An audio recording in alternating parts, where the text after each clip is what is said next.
하나님의 말씀은 출애굽기 5장 22절 23절만 우리 읽겠습니다. 출애굽기 5장 22절 23절 한 목소리로 읽겠습니다. 출애굽기 5장 22절 23절 시작. 모세가 여호와께 돌아와서 아뢰되 주여 어찌하여 이 백성이 학대를 당하게 하셨나이까? 어찌하여 나를 보내셨나이까? 내가 바로에게 들어가서 주의 이름으로 말한 후로부터 그가 이 백성을 더 학대하며 주께서도 주의 백성을 구원하지 아니하시나이다.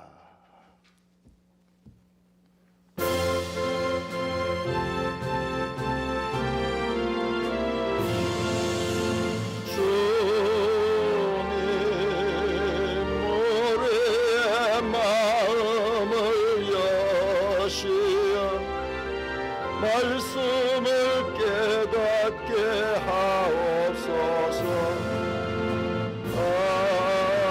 아멘.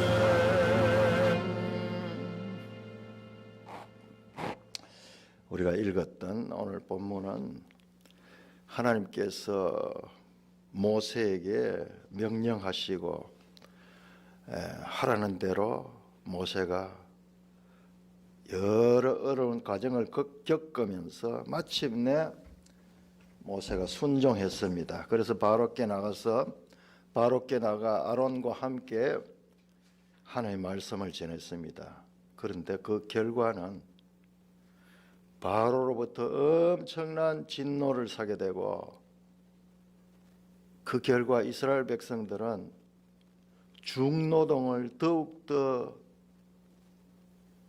하게 되었습니다. 노동 조건이 훨씬 더 어려운 조건 가운데서 생산은 이전과 똑같이 하라는 그와 같은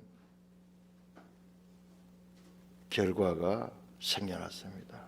그래서 이스라엘 백성들로부터도 모세는 저주를 받고, 그래서 모세가 하나님께 하는 탄원이 우리가 읽었던 본문입니다. 우리 성경을 제대로 봐야 되는데 우리가 하나님의 뜻을 따라 순종한다 할지라도 만사 형통이 아니라는 거예요. 처음이잖아요. 처음 모세가 그렇게 어렵게 사양하고 핑계대고 그렇게 해서 마침내 순종했지만은 그 순종했는 첫 결과가 바로에게는 물론이고 동족들에게까지도 버림받게 되고 저주받게 되고 그야말로 고립무원의 상태로 빠져서 어찌하여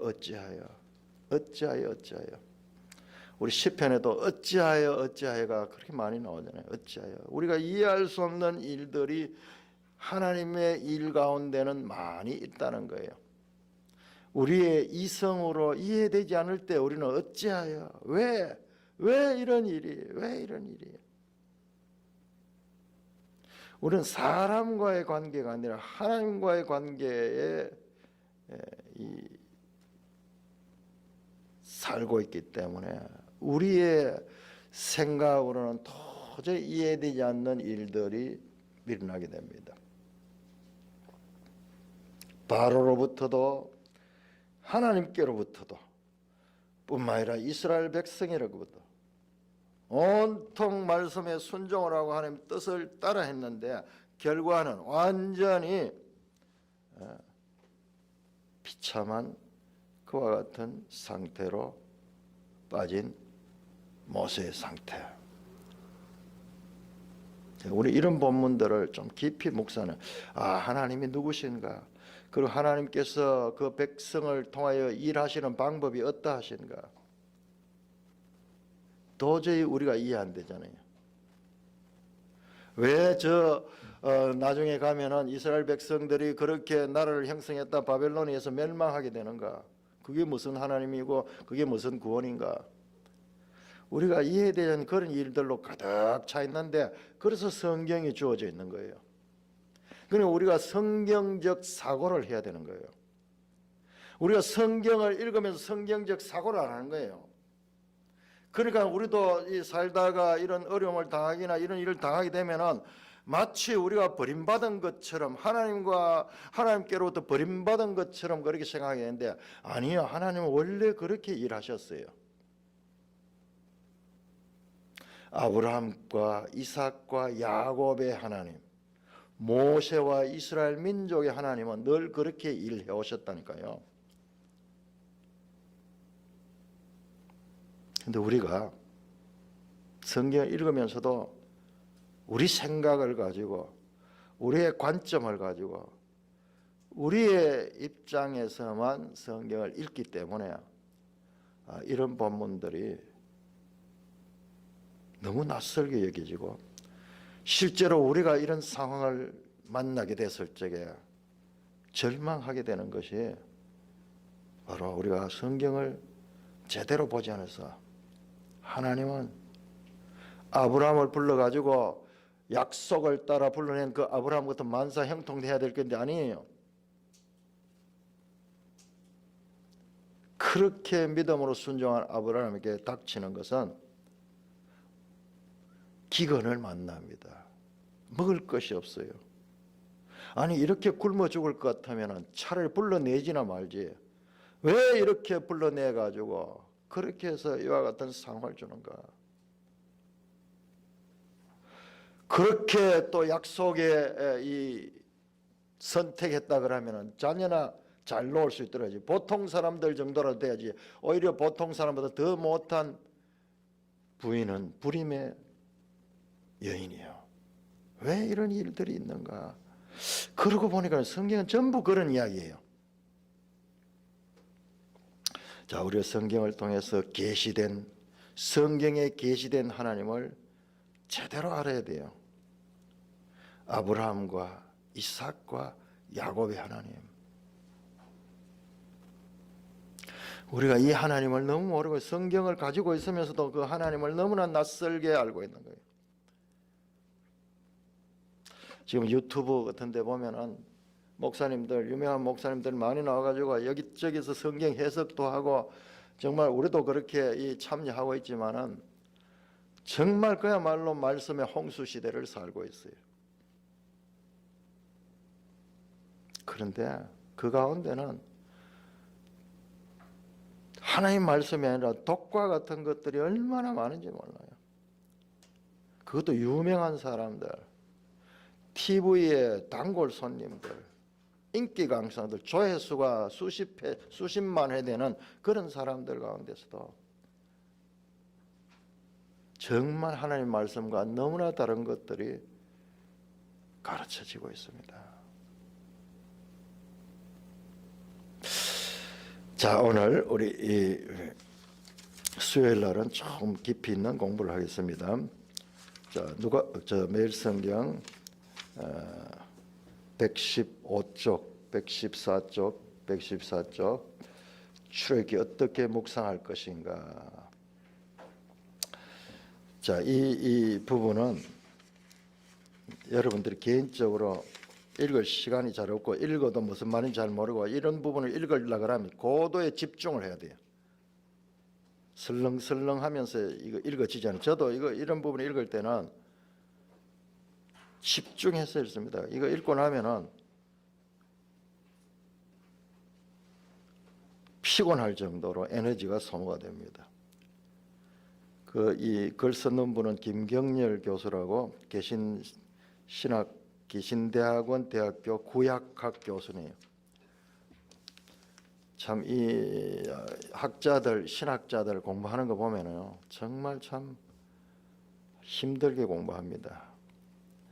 그렇게 했는데도, 그렇게 공부했는 것을 제대로 받아들이고 또 이렇게 발표할 수 있는 그런 기회가 잘 없어요.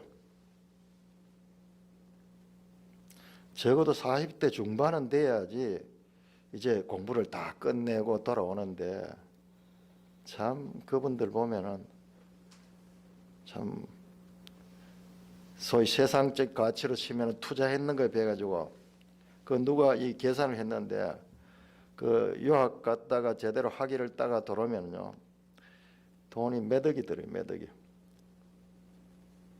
근데 와서도 신학교가 좀 열악해요, 대우가.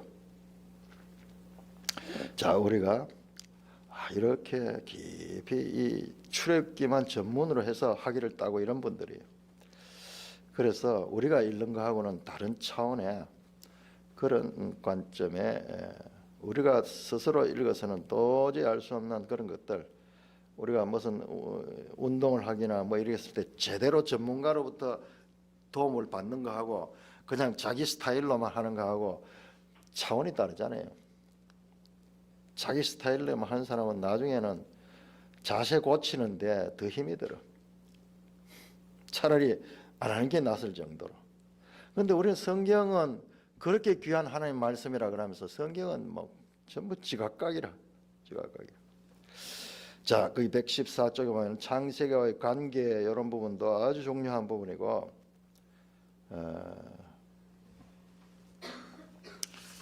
자, 오늘은 우리가 큰 틀에서 한번 116쪽을 한번 116쪽 오경의 큰 틀 속에서 우리 산돌교회는 따로 이제 모세 오경을 가지고 이렇게 공부를 좀 하기도 했는데 그거는 아무것도 아니에요. 계속 더 깊이 들어. 성경의 깊이가 얼마나 깊은지 몰라. 오경의 큰 틀 속에서 앞서 우리는 출애굽기의 구조에서 이 책이 시내산 아래 성막의 완성과 더불어 마무리된다는 것을 살펴보았다. 자, 115쪽 한번 보세요. 간단해요. 출애굽기 구조가 어떻게 됐는가? 115쪽 오른편에 거기 1, 2, 3번 나와 있죠. 첫째로 구원에 관한 주제다. 그게 뭐냐? 1장에서 18장. 1장 18. 아니 지금 우리가 구원이 어디 나와요? 구원하기 사건 있기 이전에 이제 압제가 나오죠. 압제. 바로가 이스라엘 백성들을 압박하고 그리고 그들의 이 고통이 부르짖음이 하나님께 상달되고 하나님께서 그 조상들과 한 약속을 기억하시고 그 백성들을 돌보셨다 하는 이야기가 의인법이죠. 의인법. 하나님이 뭐 이자 뿌리고 있다 기회했다는 뜻이 아니에요. 때가 됐다 하는 거예요. 때가 됐다는 거예요. 그래서 이와 같은 탈출이 있기 이전에 해방이 있기 이전에 압제가 강력한 압제가 있었다. 그래서 그 출애굽이라는 말은 애굽을 탈출한다는 말이거든요. 그 사건이 1장에서 18장입니다. 14장에서 홍해를 건너고 그 다음에 거기서 이제 광야로 나와서 18장까지가 주제가 구원입니다. 구원. 죄와 사망에 종되었던 곳에서 자유를 찾는 사건입니다. 애굽의 바로의 압제 밑에 있다가 거기서부터 해방을 받는 사건입니다. 다음에 두 번째 언약. 언약은 율법과 시내산 언약. 바로 19장에서 24장.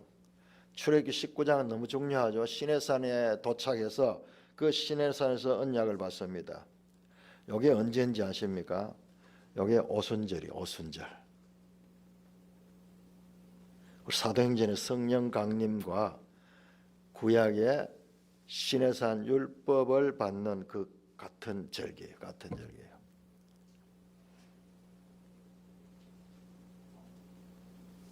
하나님과 언약 관계를 맺고 그 다음에 그 이 언약 백성의 삶의 윤리가 바로 율법이에요. 율법. 너희는 언약 백성이면 이 법을 따라 살아야 된다. 하나님이 주신 그 법을 따라 순종하는 것이 바로 언약 백성의 삶이다. 그래서요, 이 약속에 대한 가부를 묻습니다. 너희가 이렇게 하겠느냐? 예, 아니요. 그 출애굽기 24장 언약을 체결합니다. 그때 백성들과 다 모여가지고 예 아멘 우리가 그 말씀대로 지키겠습니다. 서약을 하고 그 다음에 피를 뿌려서 그 언약을 체결합니다. 19장에서 24장. 그 다음에는 성막 짓는 이야기예요. 25장에서 40장. 무슨 성막 짓는 이야기가 이렇게 긴가? 25장에서 31장까지는 성막을 이렇게 지어라 하는 설계. 그 다음에 32장에서 34장에 또 이 이스라엘 백성들이 하나님을 거역하는 사건이 나오는데, 그 다음에 35장부터 마지막 40장까지는 그 설계도대로 시공하는 이야기예요. 이만큼 길게 25장에서 40장까지 중간에 2장을 빼놓고는 성막 설계와 성막 시공의 같은 이야기. 설계할 적에 이렇게 뭐 몇 규빗 만들어라 그러고 몇 규빗 만들었다 같은 이야기 반복이에요. 설계도와 시공, 그 시공하는데 설계를 따라서 하니까 같은 이야기 나오죠.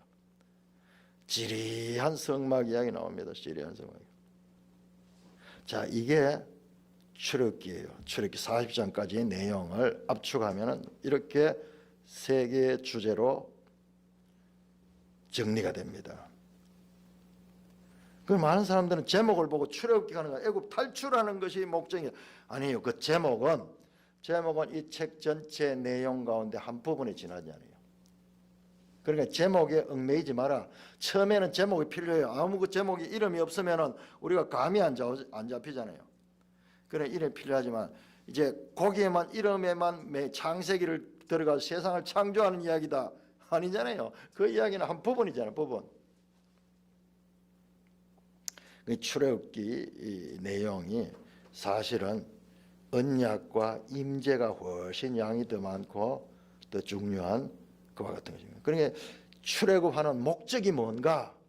목적이 바로 하나님과 언약 관계의 이 백성이 되는 것이고, 그 다음에 언약 백성들에게 하나님이 함께 하시는 거예요. 성막 가운데 하나님이 임재하시는 거예요.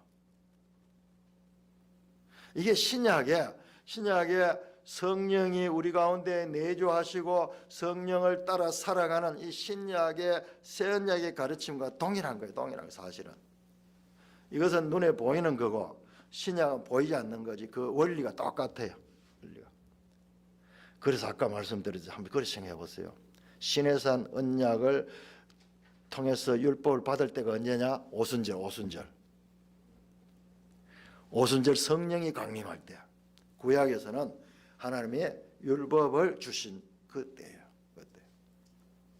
그리고 성막을 지어가 하나님이 어디 가든지 이스라엘 백성과 함께 하잖아요.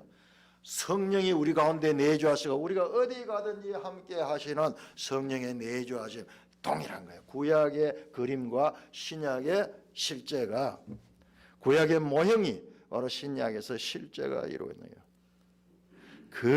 거대한 성경의 주제가 동일하게 하나는 모형적이고 하나는 실제적인 거예요. 실제적. 사실 이 구약의 이 이야기들은 이 실제가 있기 위한 하나의 모델과 같은 보이는 것과 보이지 않는 것이. 그러니까 거대한 소위 그 울림이 나오죠. 성경 속의 울림이. 작은 울림도 있고요. 거대한 울림이 있어요. 울림이. 자, 이렇게 다시 116쪽 들어갑니다. 셋째 줄. 그러나 시내산 이야기는 출애굽기 40장의 성막 이야기로 끝나지 않는다. 자, 시내산 이야기. 자, 출애굽해서 19장에 시내산에 도착해서 시내산 언약을 맺습니다. 그리고 성막을 짓습니다. 한 장소에 한 장소 움직이지 않았습니다. 이 장소가 시내산에서 머무른 기간이 1년 동안 시내산 머뭅니다. 그래서 출애굽기 40장 성막 이야기로 끝나지 않는다. 이스라엘 백성 시내산에서 거의 1년을 체류한 뒤 광야로 떠났는데 1년 후에 떠납니다. 그 전체 기사는 출애굽기를 넘어 레위기를 거쳐 민수기 10장까지 이릅니다. 우리는 출애굽기 19장에 40장을 좀 더 세분하면서 그것을 다음과 같은 내용을 나올 수 있다. 자, 큰 그림으로 보면요, 이 성경이 보여요. 출애굽기 19장에서 40장은 어디서? 시내산에서 뭐해서? 시내산에서 율법을 받고 그 다음에 성막을 짓고, 율법과 성막 장소는 같은 장소, 1년 동안 그곳에 머물면서, 자, 아래에 나옵니다. 시내산 도착이 출애굽기 19장 언약식 준비 1년 3월 1일 출발했던 날로부터 3월 달로 3월 6일로 보기도 하는데, 자, 이렇게 출발한 지 3개월 만에 도착합니다. 자, 성경이 이걸 분명히 밝히고 있어요. 자, 찾아봅시다. 출애굽기 19장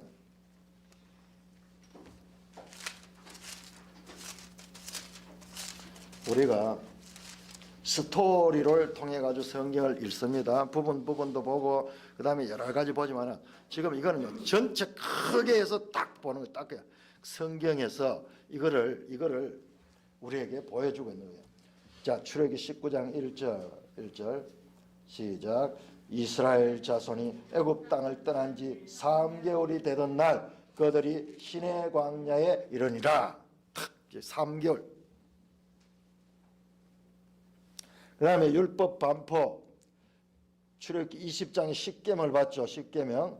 그리고 23장까지 거기에 따르는 법률을, 십계명과 십계명을 푸른 법률이 23장까지 나오고요. 그 다음에 24장에서 피의 언약을 체결합니다. 자, 24장 한번 펴보세요. 출애굽기 24장.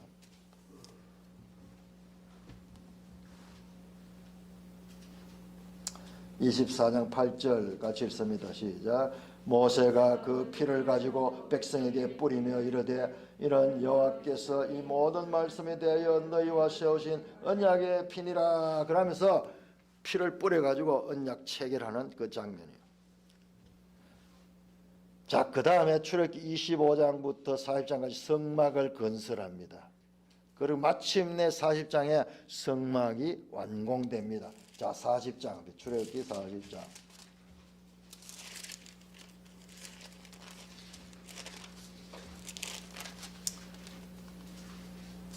40장 38절.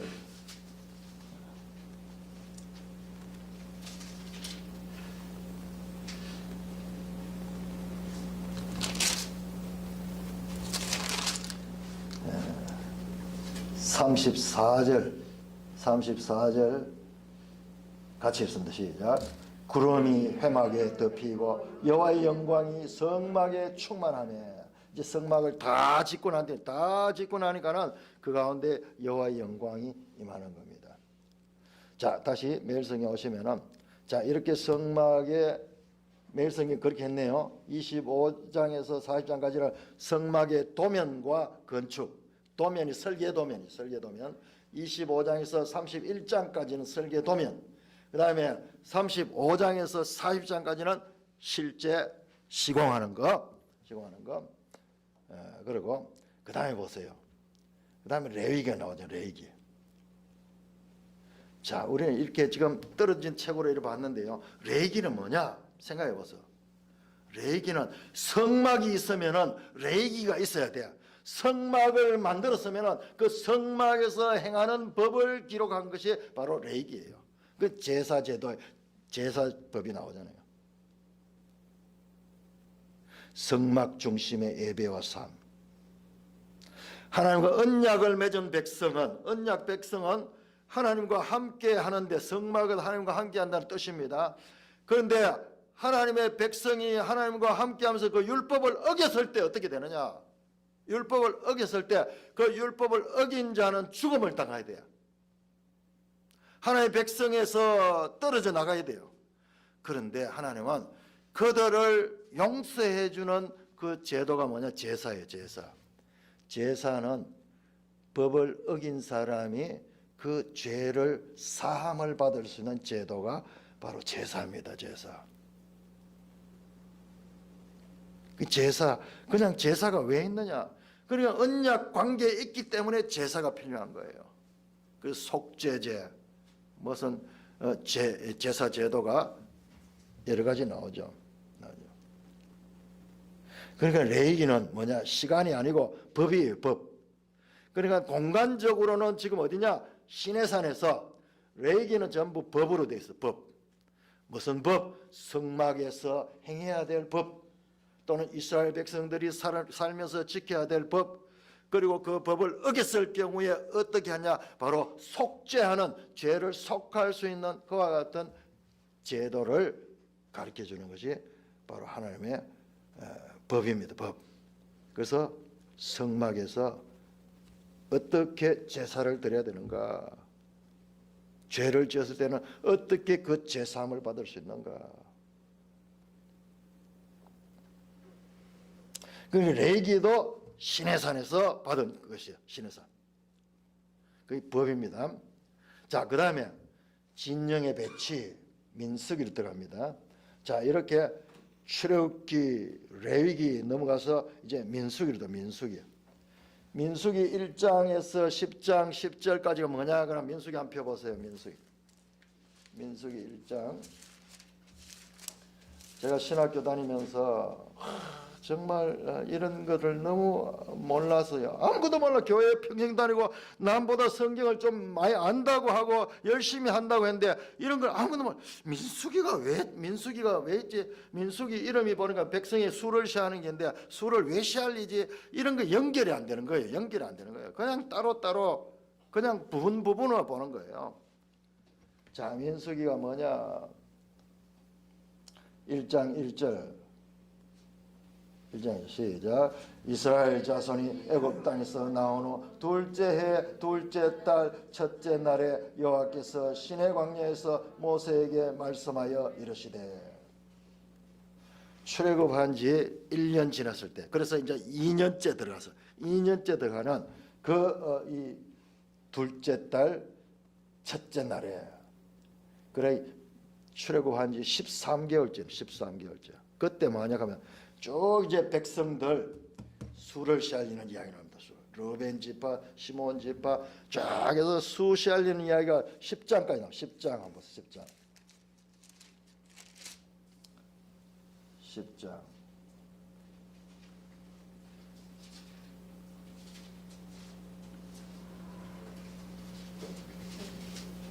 10장 11절. 10장 11절. 같이 있습니다. 시작. 둘째 해 둘째 달 20날에 구름이 정거의 성막에서 떠오르매 이스라엘 자손이 시내 광야에서 출발한다. 이제 출발하는 거예요. 그러니까 한 13개월 동안을 시내산에 머물러 있는 거예요.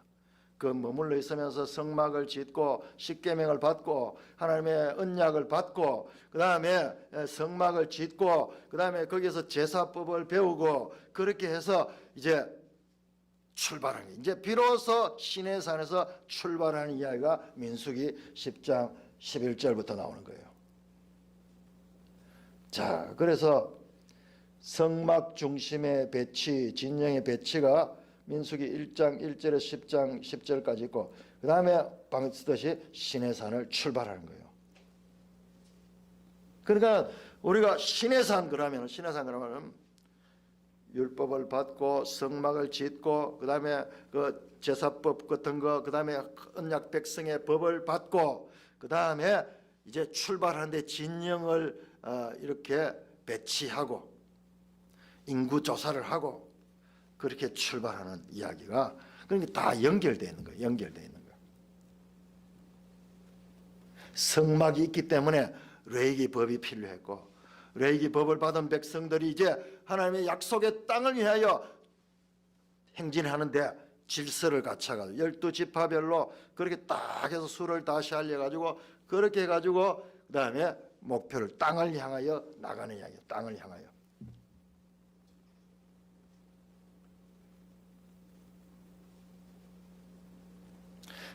큰 이런 구조를 가지고 있습니다. 이것은 시내산 도착부터 시내산 출발까지의 전 과정을 한눈에 파악할 수 있게 만든다. 출애굽기 19장 1절부터 민수기 10장 10절에 이르는 이 거대한 하나의 단위를 학자들은 시내산 단하라고 부른다. 시나이 페리코프, 시내산 단락이 단화하는 이 말 잘 안 쓰는데 소위 제가 이 다락방 강화하듯이 시내산 단락이 시내산 단락이 이렇게 긴 거예요. 그러니까 우리가 이런 큰 그림들을 알아야 돼요.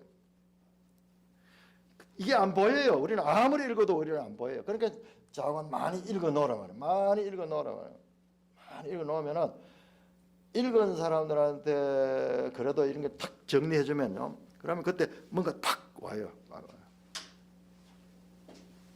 모세 오경 막 제각각 이야기들이 흩어져 있지만 이게 흩어진 이야기가 일관되게 하나님께서 그 가운데 주제를 가지고 이야기들을 전개시키고 있다.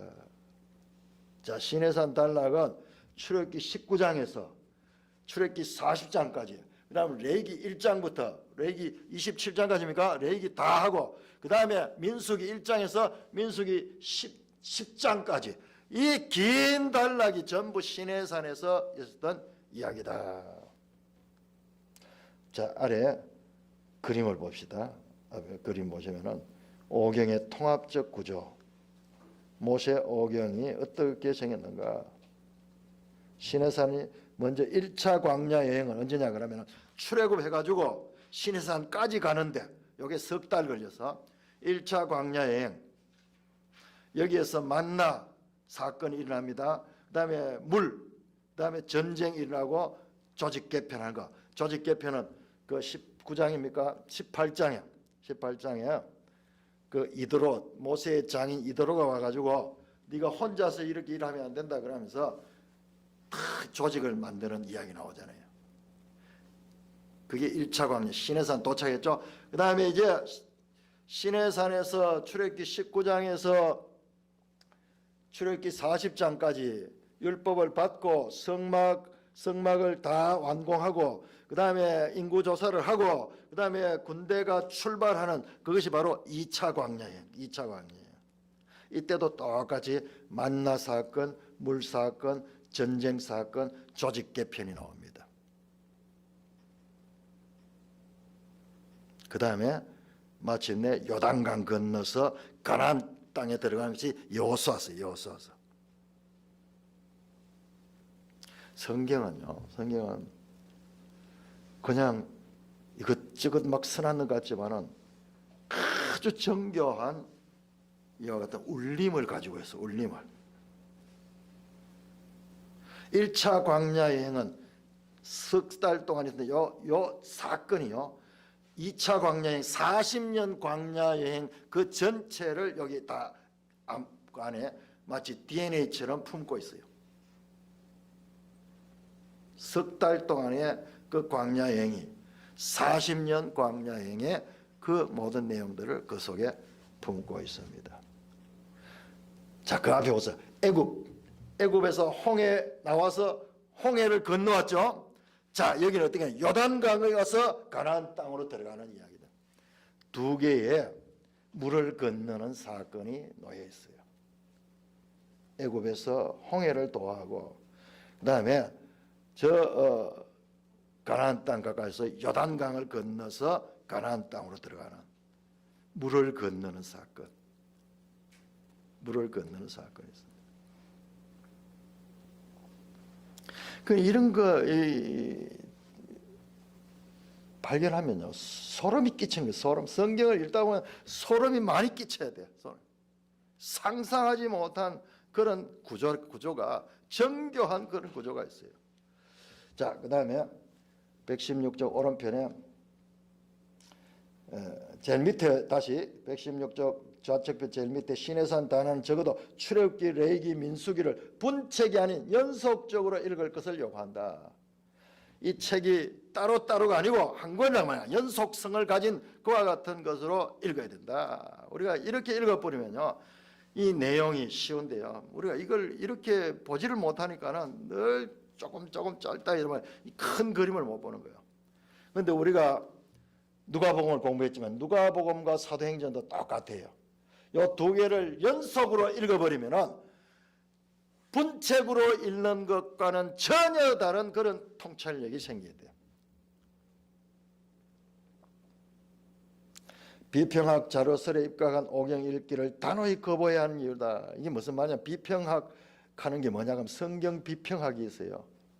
소위 자유주의 신학자들이 고등 비평 그러면 성경을 막 비판하는 거예요. 성경 봐라, 여기 봐, 이어 있던 이야기 이 뒤에 또 나온다. 이거 봐라, 이거 수능틀이다, 말도 안 된다. 이러면서 성경을 비평하면서 그렇게 자기들이 문서를 막 정리해놔요. 이거는 잘못된 거야. 그럼 이거 빼고 저거 빼고 이렇게 따는 거예요. 정말 그 좋은 머리를 가지고 하나님의 말씀을 대적하는 그런 데 서는 사람들이 엄청 많고요.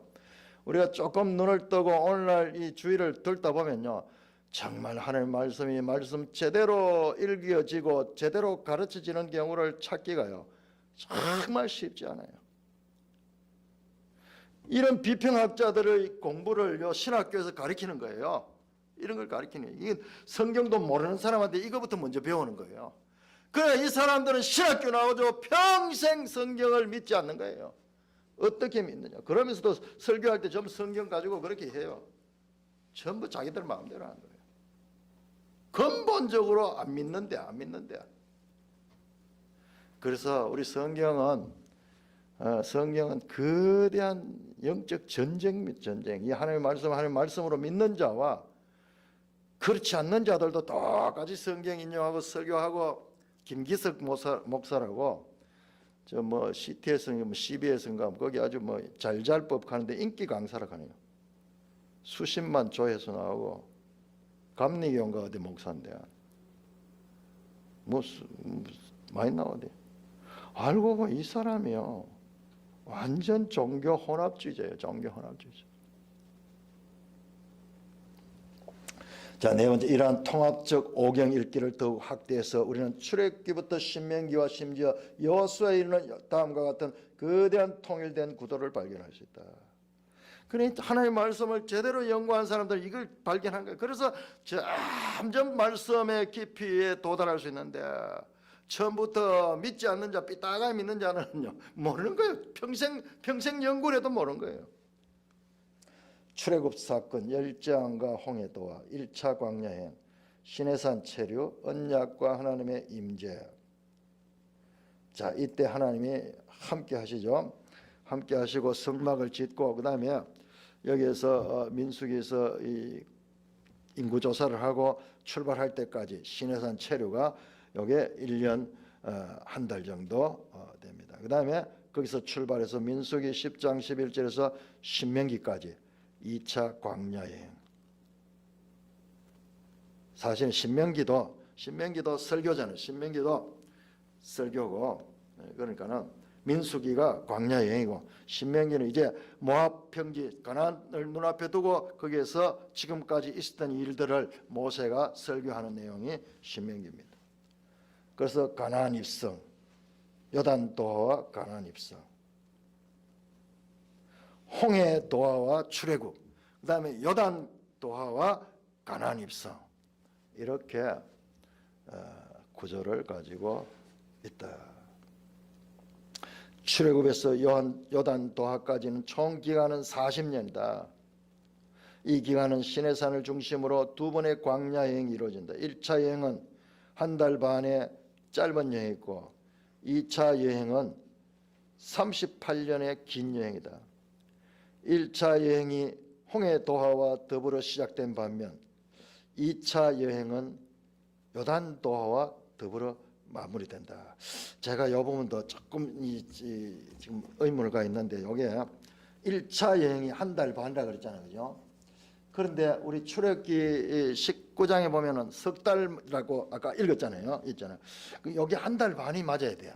한 달 반이 맞아야 돼요. 이 부분은 제가 조금 더 깊이 알아보겠습니다.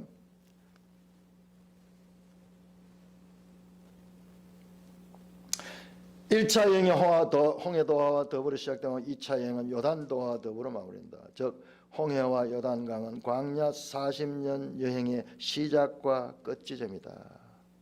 그냥 사건이 그냥 우연히 막 일어난 줄 아니에요. 시작과 끝에, 시작할 때는 홍해를 건너고 그 다음에 마칠 때는 요단을 건넙니다. 흥미롭게도 양쪽에서 동일한 사건이 발생한다. 만나 메추라기, 출애굽기 16장, 민수기 11장. 머리봐, 민수기 11장 같으면 2차 여행 때 처음이잖아요. 2차 여행 처음. 출애굽기 16장은 1차 여행의 첫 장이거든요. 14장에서 홍해를 건너고 15장에서 찬양이 나옵니다. 모세의 찬양이고, 그다음 16장에서는 이제 첫 출발하는 것이 출애굽기 16장이고, 그다음에 민수기 10장까지 이 광야 시내산에 있었고, 시내산에서 광야로 향해 나가는 것이 바로 민수기 11장인데, 요 두 사건에 동일하게 만나 메추라기 사건이 나오고, 그 다음에 출애굽기 17장과 민수기 20장에는 머리바에서 식수 공급, 물 공급이 나오고, 그 다음에 아말렉 전쟁, 출애굽기 17장과 민수기 14장에서 아말렉과의 전쟁이 나오고, 그 다음에 조직 개편, 출애굽기 18장과 민수기 11장이다. 자, 이거 보세요. 비평학자들 앞에 나왔죠. 비평학자들 성경을 제가요 지금 생각해보면 너무 우스운 게, 계명대학교를 다녔잖아요. 그때 예수도 믿지도 않았어요. 그런데 기독교 학교니까는 뭐가 있나 하면 기독교 개론하는 강의가 있어. 무조건 들어야 돼요. 믿음도 없는 사람은 그 강의를 들었어요. 지금 기억나는 게 뭐냐, 어느 신학 교수가 와서 기억하는데 문서서를 가는 걸 이야기하면서 뭐 피문서, 무슨 문서 하면 그걸 막 가르쳤어요. 그리고 뭔가 무슨 말, 성경도 안 읽어봐서 무슨 말인도 모르는데다가 그 문서를 가지고 뭐 이렇게 설명을 하고 그까지 시험도 치고 이랬는데, 그게 알고 보니까 바로 이 고등 비평이에요. 비평학자들이에요. 신학자는 신학자인데 이런 공부하는 사람들이에요. 참 안타깝죠. 아니, 미션 스쿨이라고 만들어 가지고 처음부터 성경이 틀렸다 하는 걸 가르치는 그런 짓을 하고 있다는 거예요. 그러면서도 자기들은 기독교 학교로서 잘하고 있다고 생각하는 거예요.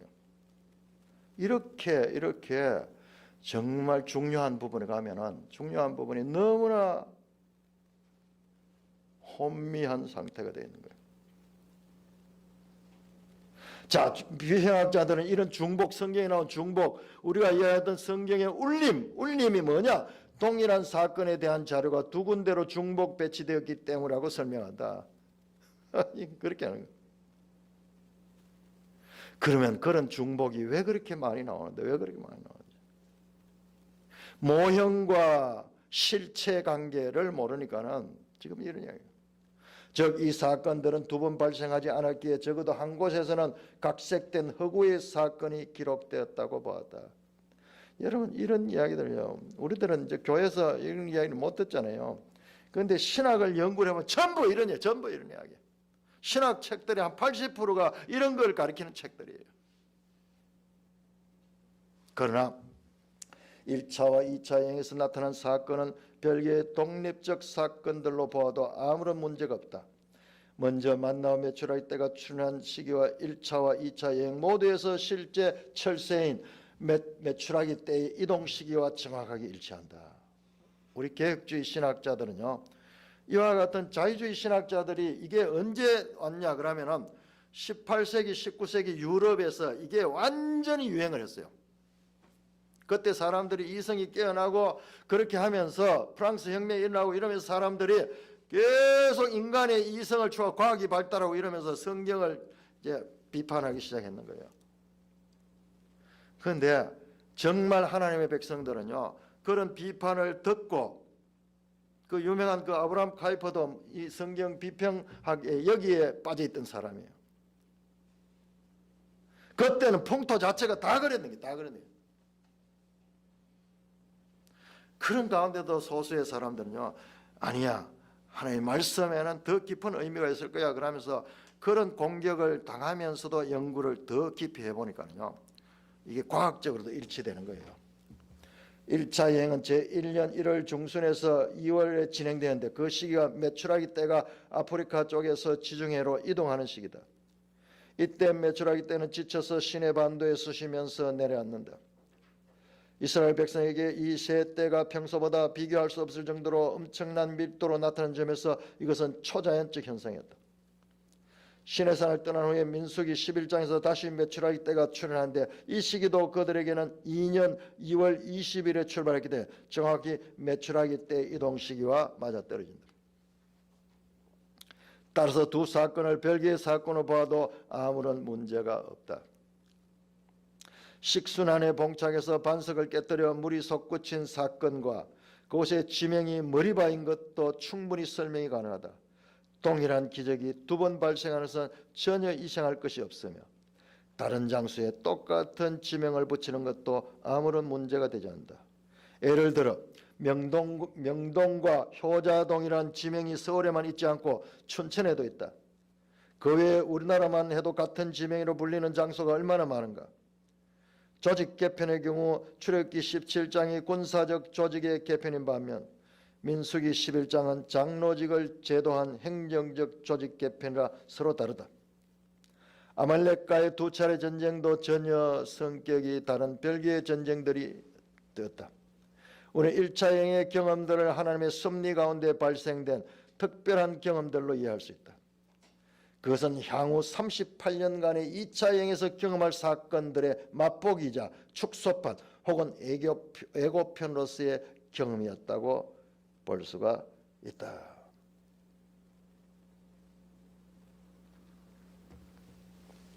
자, 이 짧은 내용이지만 우리 성경을 평생 우리가 읽어도 볼 수 없는 그런 전체적인 큰 그림을 보여주고 있는 그런 내용을 볼 수가 있습니다.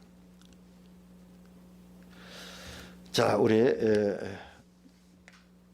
함께 나누실 말씀이 있으면 한번 나눠보시기 바랍니다.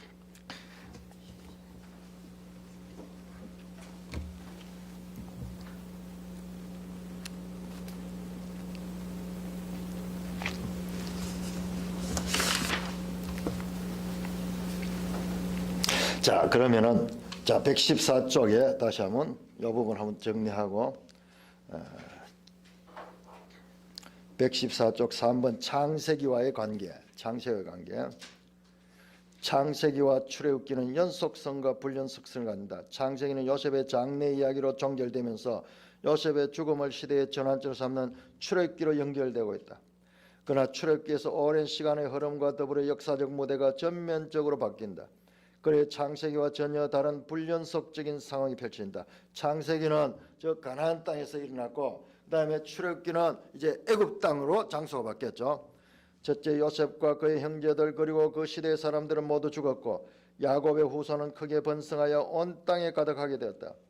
둘째 요셉을 알지 못한 새로운 왕이 등극하여 통치한다. 셋째 시대적 상은 이스라엘 가족에 대한 호의에서 이스라엘 민족에 대한 억압으로 바뀌었다. 넷째 그들의 가혹한 노동과 학대 속에서 하나님의 구원을 기다리고 있었다. 이러한 암울한 시대적 상황 속에서 모세가 극적인 장면들을 장식하며 구원자로서 정면에 등장한다. 모세 출애굽기 2장에 모세가 태어나는 이야기가 이런 배경 가운데서 이제 등장하는 거예요. 모세가 하나의 예수님의 모형같이 구원자로 나오죠. 구원자로. 출애굽기의 전혀 새로운 요소이자 배경들이다. 출애굽기와 창세기와 이런 면에서는 전혀 다르다. 창세기와의 연속성의 요소는 더욱 중요하다. 무엇보다도 아브라함의 언약이라는 견지에서 출애굽기는 창세기와 분리될 수 없는 책이다. 하나님께서는 아브라함에게 4가지 약속을 명시하셨다. 그것은 첫째로 후손, 씨에 대한 약속, 그 다음에 땅에 대한 약속, 복에 대한 약속, 그 다음에 열국의 복. 이 4가지 약속 중 핵심은 후손과 땅이다. 이 2가지 약속인 복과 열국, 나중에 2가지 약속인 복과 열국의 복은 앞에 후손과 땅의 기반 위에 성취된다. 번성한 후손이 약속의 땅에 살 때 그들은 복을 누리고 덩달아 열국이 그 복의 동력. 이게 신약 성경이에요. 신약 성경. 후손의 번성은 창세기의 마지막 장면들에서 암시된 후 출애굽기가 시작되면서 그것이 분명한 성취가 확인된다. 자, 출애굽기 1장 우리 다시 한번 돌아갑니다.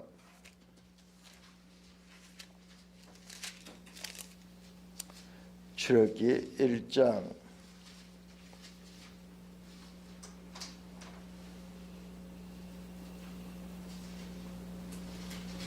7절 이스라엘 자손은 생육하고 부르나 번성하고 매우 강하여 온 땅에 가득하게 되었더라.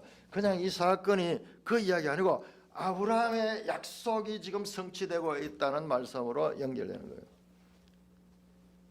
크게 늘어난 인구는 애굽 당국의 강렬한 위협을 느낄 정도였다. 역설적에도 아브라함의 씨의 번성에 대한 약속은 이국 땅에서 학대받는 비참한 상황 속에서 성취되었다. 아브라함께 약속한 거, 씨에 대한 약속이 지금 출애굽기에서 이루어지는 거예요. 남은 약속은 이제 땅이다. 자, 출애굽기는 씨에 대한 약속입니다. 씨에 대한 약속이 이루어지고 그 씨가 그 후손들이 나와서 이제 시내산에서 언약을 받고 하나님 백성이 되고, 그 다음에 광야를 행진해서 들어간 땅에 대한 약속을 성취하기 위해서 이제 광야 행진을 하게 됩니다.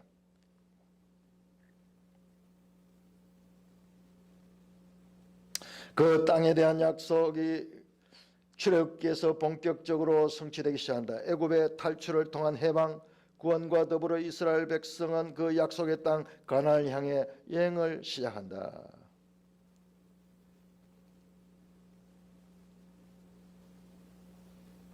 이렇게 우리가 읽고 있는 이 내용들이 큰 그림 가운데서 하나님의 구속사의 큰 계획을 따라서 되어가는 일들이다. 이거를 우리가 큰 그림으로 볼 수 있다는 것이, 이것이 얼마나 놀라운지 몰라요.